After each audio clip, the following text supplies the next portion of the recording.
وصفتنا النهاردة مش عادية لأنها وصفة مش تقليدية. لو بتحبي تنوعي في المطبخ يلا بينا النهاردة نروح المطبخ المكسيكي. ومادام قلنا المطبخ المكسيكي حضري بقى ايه لحاجة حار نار. هنعمل النهاردة وصفة حلوة جدا جدا وليها بدائل كتير قوي. ده نص كيلو من البانيه.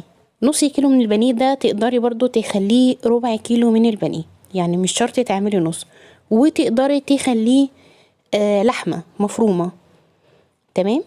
فانا هعمله بالفراخ، لو انت حابة تعمليه باللحمة مفيش اي مشاكل. هبدأ اقطعه زي ما انتوا شايفين كده، وتقدري برضو تقطعيه لقطع صغيرة وتقدري ان انتي تفرميه، متاح ليكي كل حاجة. فانا هقطعه زي ما انتوا شايفين كده مكعبات صغيرة قوي، ويلا بينا نشوف هنعمل بيه ايه. اول حاجة هحتاج لفلفل حار. انا خدت 2 قرن من الفلفل الحار، واحد اخضر وواحد احمر او اللي هو الاورنج.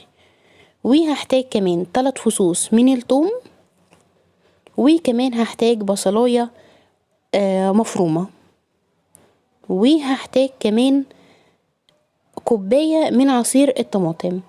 طيب دي طماطم انا مقشراها وضرباها في الكبة، مش في الخلاط، ضربوها في الكبة وصبتها كده زي ما انتم شايفين. لو انت حابة تخليها صلصة خليها صلصة، حابة تخليها طماطم عادية خليها طماطم عادية. تمام، كل البدائل دي متوفرة. هنحط معلقتين من زيت الزيتون او من زيت الذرة، وهننزل عليهم بالبصلاية وبالثوم. هنبدأ كده نطلع ريحتهم بس على البوتاجاز، مش هنديهم اي لون، هنطلع بس ريحتهم. الاكلة دي جميلة قوي، جربوها تعجبكم ان شاء الله. ده بقى لمحبين المطبخ المكسيكي. بعد كده هضيف عليها الفلفل، وبعد كده هضيف عليها الفراخ اللي احنا قطعناها. لما تاخد معانا اللون ده هضيف عليها ملح وفلفل اسمر وزعتر، معلقة صغيرة من الملح اللي هي معلقة الشاي، ونص معلقة من الفلفل الاسود، وكمان نص معلقة من الزعتر، والزعتر عندنا هنا اساسي.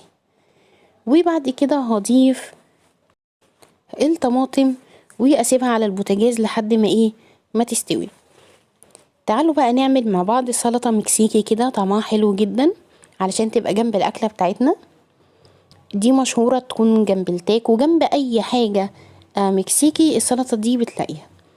السلطة دي عبارة عن طماطم، الفلفل هنا اختياري، هما مش بيحطوه. تمام. فهي عبارة عن طماطم وعن بصل وعن ليمون.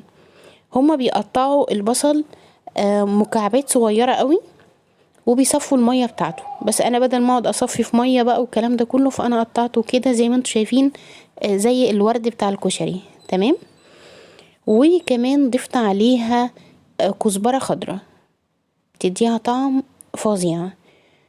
وكمان هتضيفي حوالي ربع كوباية من الليمون، ربع كوباية كبيرة من عصير الليمون.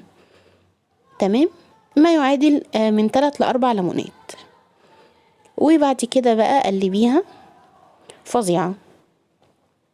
انا بصراحة بقى حطيت لها تكة مصرية كده ورحت مدياها ملح وكمون، ما نقدرش نقعد من غير ما نخترع يعني.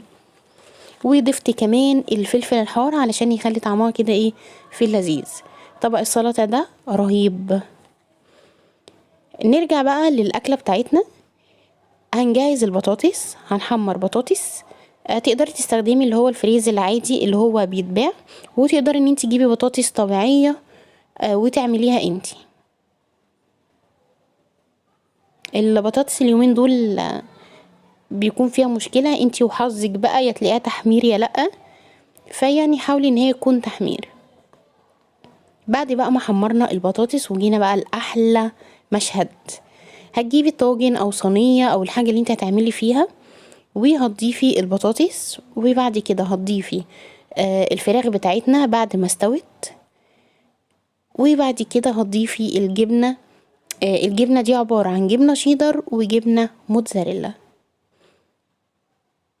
تفرشيها كده حلو وهتدخليها تحت الشواية بحيث ان انتي تسيحي الجبن او في الفرن العادي يعني. المهم ان انتي تسيحي الجبن وبس كده. سهلة وسريعة وجميلة ومش مكلفة. بصوا بقى الجبنة بتمط وهي بصراحة طعمها خطير بجد، طعمها خطير، هيعجبكم جدا. جربوها واللي يجربها يقولي في الكومنتات.